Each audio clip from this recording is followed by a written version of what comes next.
오늘의 주요 뉴스입니다. 시중은행들이 베트남 시장 확장에 속도를 올리고 있습니다. 베트남의 눈에 띄는 성장세가 이유로 꼽히는데 시중은행들은 출혈 경쟁까지도 감수할 가치가 있다는 시각까지 보이고 있습니다. KG 모빌리티가 중형 스포츠 유틸리티 차량 토레스 기반의 전기차 토레스 EVX를 선보였습니다. 토레스 EVX는 보조금 혜택을 받을 시 실질 구매 가격이 3천만 원대로 낮아진다는 점에서 주목받고 있습니다. 삼성이 나눔의 날 행사를 개최했습니다. 지난 1일부터 진행된 캠페인에서는 삼성전자와 관계사 임직원 총 10만 7천 명이 동참해 일상 속 나눔을 확산하자는 메시지를 전달했습니다. 2024학년도 대학 수학 능력 시험이 이틀 앞으로 다가왔습니다. 유통업계에선 수험생들을 대상으로 하는 각종 이벤트와 프로모션을 선보이며 수험생 소비자 공략에 열을 올리고 있습니다. 관련 내용 이슈플러스에서 자세히 짚어보겠습니다.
여러분 안녕하십니까? 센 경제 라이브 시작합니다. 시중은행들이 최근 글로벌 진출에서 가장 우선순위에 두는 곳이 베트남이라고 합니다. 동남아 지역에서 고속 성장 중인 상황도 작용했는데요. 다른 한편으로는 출혈을 걱정할 정도지만 은행들은 감수할 가치가 있다고 합니다. 김수빈 기자가 그 이유를 알아봤습니다. 비교적 느슨한 규제 때문에 베트남에 진출한 전 세계 금융사는 47개국에 달합니다. 이 밖에도 현지은행만 35곳에 이를 정도로 로컬 경쟁이 치열합니다. 한국과 베트남이 1993년 수교한 이후 신한은행이 한국금융사로는 처음으로 호치민 대표사무소를 설립했습니다. 이후 현지은행과 호주계 은행 등을 인수합병하면서 신한 베트남은행을 출범했고 진출 30년 만인 올 상반기엔 50곳의 영업점과 직원 2,200명, 고객수 127만 명에 달하는 대형 은행으로 자리 잡았습니다. 베트남에 대한 애정은 다른 은행들도 마찬가지입니다. KB국민 NH농협 IBK 기업은행은 지점을 통해 활동 중입니다. 또 하나은행은 베트남 투자개발은행에 투자해 2대 주주로 영역을 넓히는 중이며 부산과 광주은행도 지점을 설립했습니다. 은행들은 최근 공을 더 들이는 분위기입니다.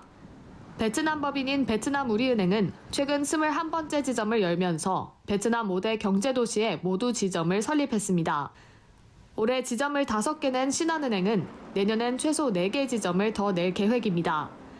국민은행은 최근 현지 소매금융사 인수 유력 후보에 이름을 올렸습니다. 이처럼 베트남에 주목하는 이유는 성장세 때문입니다.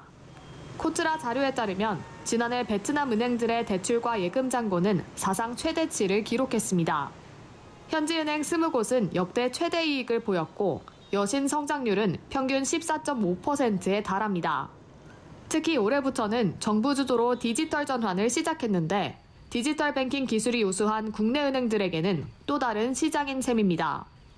여기에 한국의 저성장 국면도 베트남 진출을 촉진하는 요소로 작용했습니다. 저성장 기조로 접어든다는 것은 결국은 우리나라 가계나 기업들의 평균적인 소득이 낮아지는 상황이라고 보시면 되기 때문에 소득이 낮아지면 당연히 대출도 받을 일이 없잖아요. 대출을 이용해서 막대한 이윤을 창출하기는 점점 어려워지는 상황으로 봐서 내년 한국 경제 성장률 전망 역시 2%대 턱걸이 수준에 그칠 거란 전망이 나오는 상황. 은행들은 베트남을 포함한 해외 시장의 문을 더욱 적극 두드릴 것으로 보입니다. 서울경제TV 김수민입니다. KG 모빌리티가 중형 스포츠 유틸리티 차량 토레스를 기반으로 전기차 토레스 EVX를 출시했습니다. 보조금 혜택을 받으면 중형 전기 SUV 중 유일한 3천만 원대라 가격 경쟁력을 갖춰 눈길을 끌었습니다. 성능은 어떤지 박세아 기자가 몰아봤습니다. 시승한 모델은 KG 모빌리티가 내놓은 전기 SUV 토렉스 EVX 상위 트림인 E7. 서울 영등포에서 인천 영종도까지 약 132km를 왕복 주행했습니다. 우선 전기차로 깔끔하게 달라진 디자인이 눈길을 사로잡습니다. 전면부 디자인에서는 수평형 헤드램프가 적용돼 강인하고 미래지향적인 느낌을 줍니다. 차량 내부에는 클러스터와 내비게이션을 연결한 파노라마 디스플레이와 콤팩트한 공조장치가 탑재돼 개방감을 더했습니다. SUV다운 넉넉한 공간감도 인상적입니다. 2열 폴딩 시 최대 1662리터의 적재 공간을 활용할 수 있습니다. 특히 야외 활동에 적합한 실외 V2L 커넥터가 기본 적용돼 최대 3.5kW의 소비 전력을 배터리 용량의 20% 수준까지 사용 가능합니다.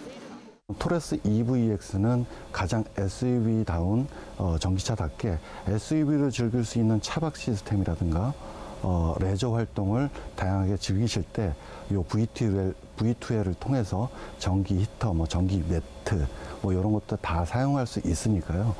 다양한 레저 활동이 충분히 가능하리라고 생각이 됩니다.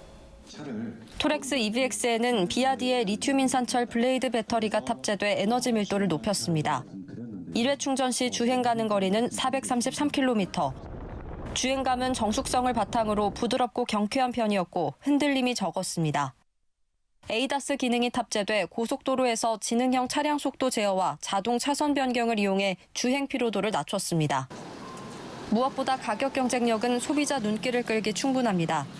환경부와 지자체에서 보조금을 추가로 받으면 실질적인 구매 가격이 3천만 원대로 낮아질 전망이기 때문입니다.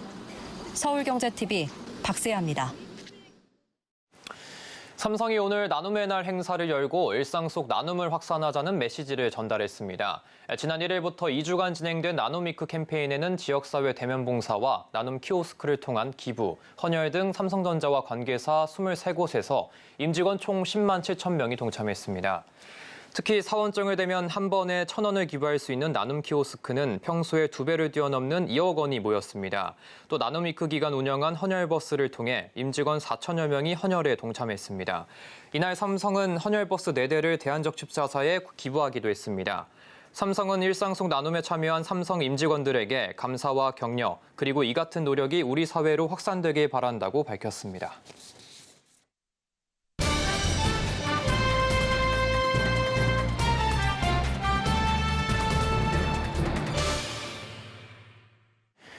(2024학년도) 대학 수학 능력 시험이 이틀 앞으로 다가왔습니다.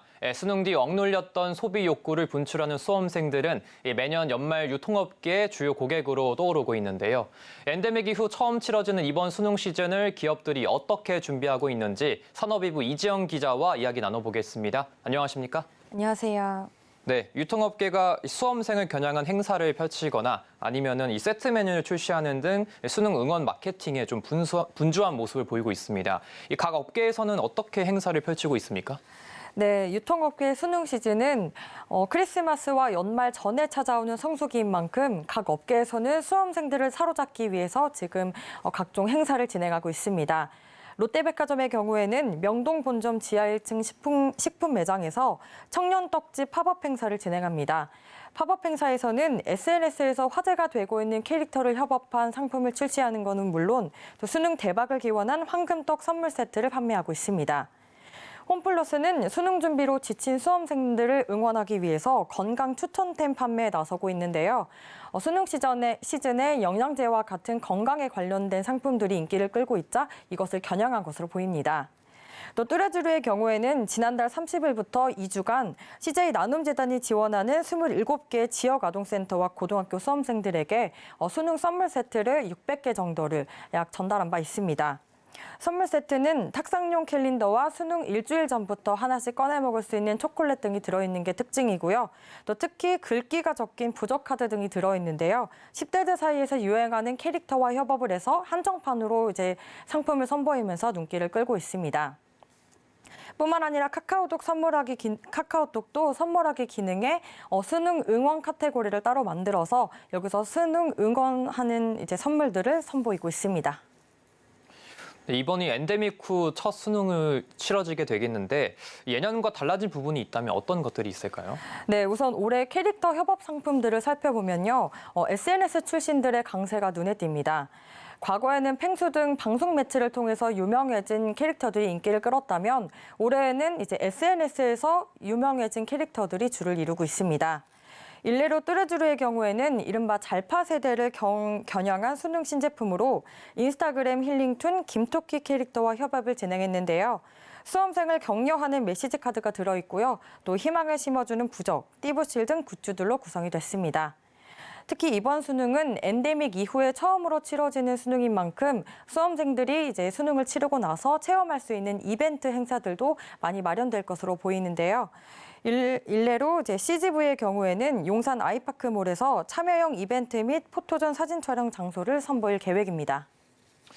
네, 이게 수능 전에 응원도 좋지만 수험생들은 수능 이후에 좀 즐길 거리에 더 많은 관심이 있을 것 같은데 올해도 영화관이나 놀이공원 등에서 수험생들을 위해서 좀 할인 이벤트가 준비돼 있나요? 네, 맞습니다. 영화관 업계에서는 롯데시네마가 수능을 마친 수험생들을 대상으로 영화 관람권과 또 팝콘을 합친 이런 콤보 세트를 내놨는데요. 이 콤보는 정가 대비 약 60% 할인된 가격에 살 수 있습니다. CGV도 마찬가지로 영화 관람권과 팝콘 등을 결합한 콤보 상품을 내놨고요. 여기에 더해서 수험생들이 해방의 기분을 마음껏 즐길 수 있도록 다 쓴 문제집이나 교과서 등을 가져오면 CGV에 다양한 혜택을 제공하는 참여형 이벤트인 해방 기념식도 진행합니다. 뿐만 아니라 놀이공원에서도 수험생들에게 각종 할인 혜택과 또 MZ세대들을 겨냥한 이벤트도 준비했습니다. 에버랜드의 경우에는 이용권을 63% 정도 할인된 가격에 판매하고요. 또 롯데월드의 경우에는 43% 할인된 가격에 살 수 있습니다. 매년 이 수능 시즌이 다가오게 되면은 이 수험생과 가족까지 위한 이 마케팅이 좀 많이 등장하게 되는데 이게 실제로 효과가 좀 있겠죠? 네, 업계에 따르면 통상 수능 관련 상품은 일주일 전부터 매출이 급상승하는 걸로 알려졌습니다. 세븐일레븐의 경우에는 작년에 수능을 앞둔 한 일주일 전 정도인 11월 10일부터 16일 이때 이제 찹쌀떡과 같은 떡 부분 매출이 20%가량 늘었고요. 또 초콜릿은 40%, 캔디류와 과자류는 80%에서 60% 상승했습니다. 유통업계에서는 1년 중 가정의 달인 5월 그리고 수능, 크리스마스를 가장 큰 이벤트로 삼고 이 기간에 이제 한정판 상품들을 선보이고 있습니다. 특히 수능과 크리스마스가 있는 연말의 경우에는 기업들도 막바지 실적 챙기기에 분주한 기간인데요. 이 한정된 기간의 판매 실적이 한 해 농사의 결과물에 영향을 미칠 수 있기 때문입니다. 네, 오늘 말씀 잘 들었습니다. 지금까지 이지영 기자와 이야기 나눠봤습니다. 고맙습니다. 감사합니다.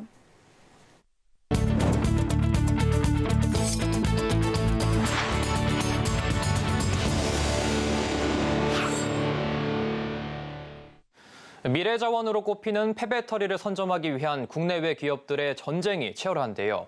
건설기업에서 친환경 기업으로 변신한 SK 에코플랜트가 폐배터리 재활용 사업을 위한 핵심 4대 기술을 공개하고 상용화 계획을 밝혔습니다. 서청석 기자입니다.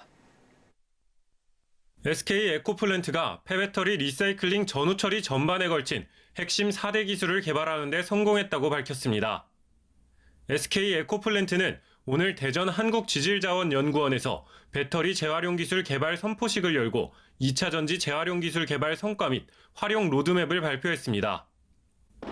SK 에코플랜트와 한국지질자원연구원은 폐배터리에서 용매 추출 방식을 이용해 세계적 희소금속인 니켈과 코발트 회수율 97%를 달성했고 회수된 니켈 코발트의 순도도 99.5%를 상회했다고 설명했습니다.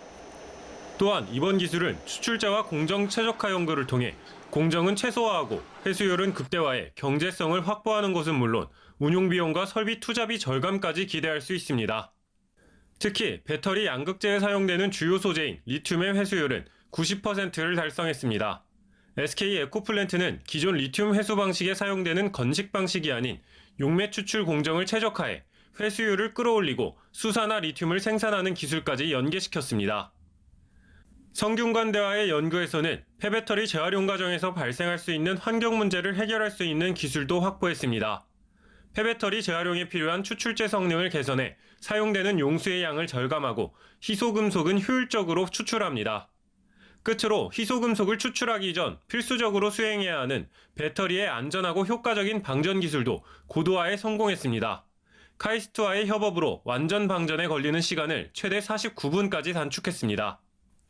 박경일 SK 에코플랜트 사장은 폐배터리 재활용 사업에서 가장 중요한 요소인 기술력과 다수의 현지 거점 확보 조건을 모두 갖췄다며 SK 에코플랜트의 폐배터리 재활용 밸류체인 역량이 시장에서 빛을 발하게 될 것이라고 말했습니다. SK 에코플랜트는 이번에 공개한 4대 기술에 대한 특허를 출원하고 이를 바탕으로 파일럿 공장을 운영, 이후 실증 사업을 통해 기술 완성도를 향상해 경북 경주 폐배터리 재활용 공장에 적용하는 것을 목표로 하고 있습니다. 서울경제TV 서청석입니다. 하나오션이 오늘 그리스 나프토마로부터 초대형 암모니아 운반선 4척을 6,562억 원에 수주했다고 밝혔습니다.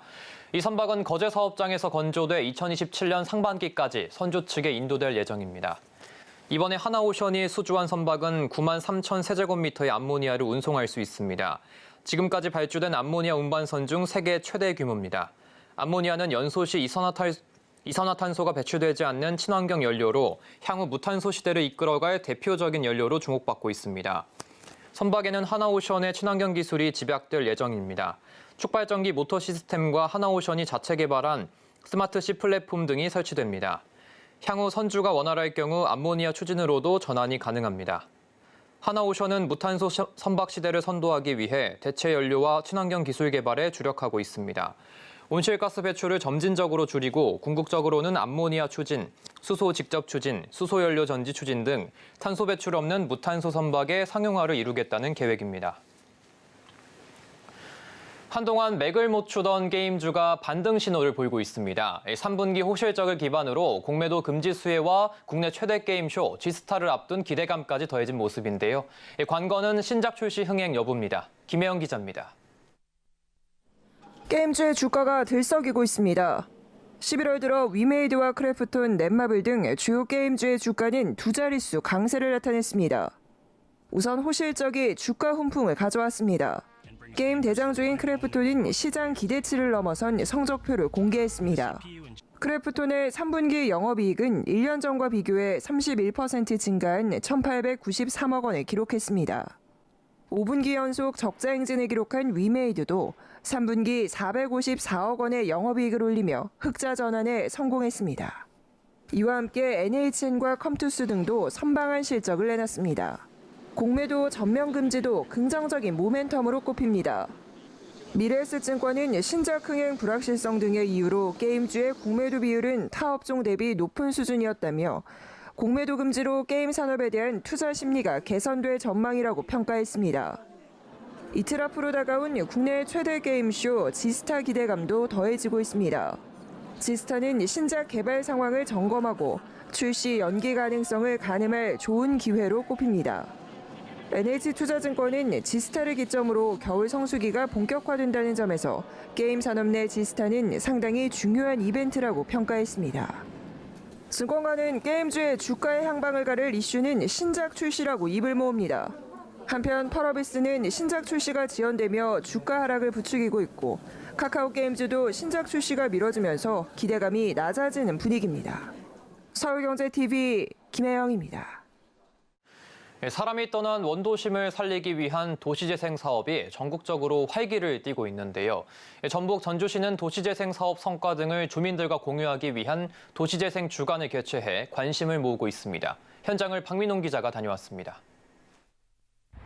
전주시 완산구 여의주마을 생태숲에 들어선 대한민국에서 가장 작은 도서관. 옛 병원이었던 곳은 주민과 청년이 함께 만들어가는 도심 속 쉼터가 됐습니다. 주민들은 마을이 되살아나고 있다며 반기는 분위기입니다.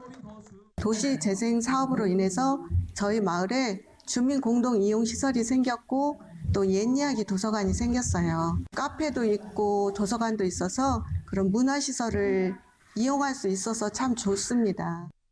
전주시가 도시재생 사업 성과를 처음으로 시민들과 공유하는 도시재생 주간을 마련했습니다. 원도심 일원에서 8년간 추진된 도시재생 사업 과정을 한눈에 살펴보는 자리입니다. 권역별로 주민들과 함께 다양한 프로그램을 진행하고 있습니다. 도시의 탄생과 발전, 쇠퇴 과정에서 삶을 일궈가는 주민들의 이야기가 전시회로 펼쳐집니다.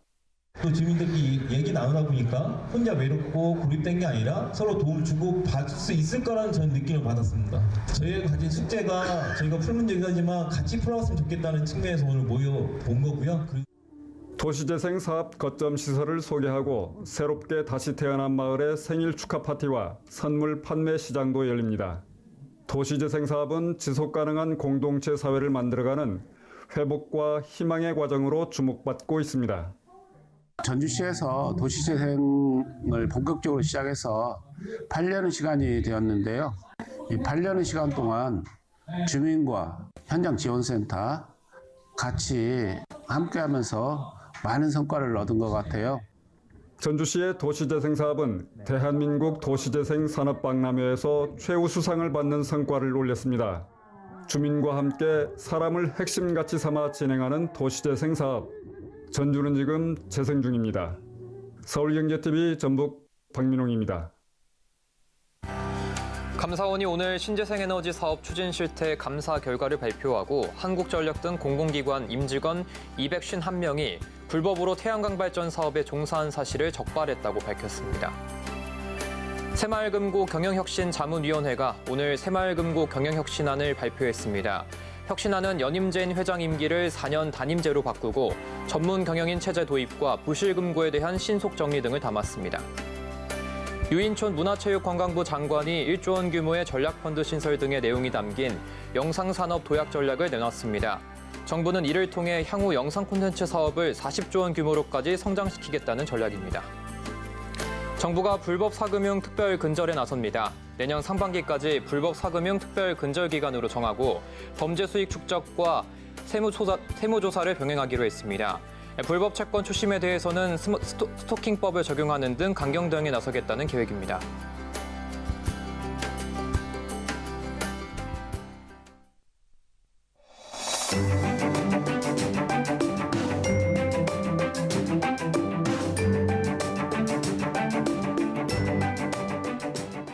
안녕하세요. K웨더 라이프스타일 리보 박유라입니다. 낮이 되면서 기온이 빠르게 오르더니 초겨울 추위는 누그러졌습니다. 수능 예비 소집일과 수능일 오전까지는 큰 추위는 없겠지만 일교차가 크겠고요. 또 오후부터는 기온이 내림세를 보이겠고 찬바람이 불며 추워지겠습니다. 흐려져 비가 오고 그친 뒤에는 찬 공기가 남하하기 때문인데요. 체온 조절을 위해 얇은 겉옷을 여러 벌 챙겨 입으시는 게 좋겠습니다. 다음은 자세한 지역별 내일 날씨입니다. 중부지방 아침 기온 서울 2도, 대전 3도로 다소 춥지만 한낮에는 서울이 11도, 대전은 14도까지 오르겠습니다. 동해안도 낮 최고 기온 속초와 강릉 14도 선으로 포근한 날씨가 예상됩니다. 남부지방 한낮 기온 광주 14도, 부산은 16도까지 올라 온화하지만 아침 저녁에는 기온이 크게 내려가는 등 일교차가 크겠습니다. 서해상으로 하늘이 흐리겠고요. 물결은 대체로 잔잔하게 일겠습니다. 금요일부터는 다시 영하권 추위가 찾아오겠고요. 서해안을 중심으로는 눈 또는 비 소식이 들어있습니다. 날씨였습니다. 이상으로 센 경제 라이브 마칩니다. 함께해 주신 여러분 고맙습니다.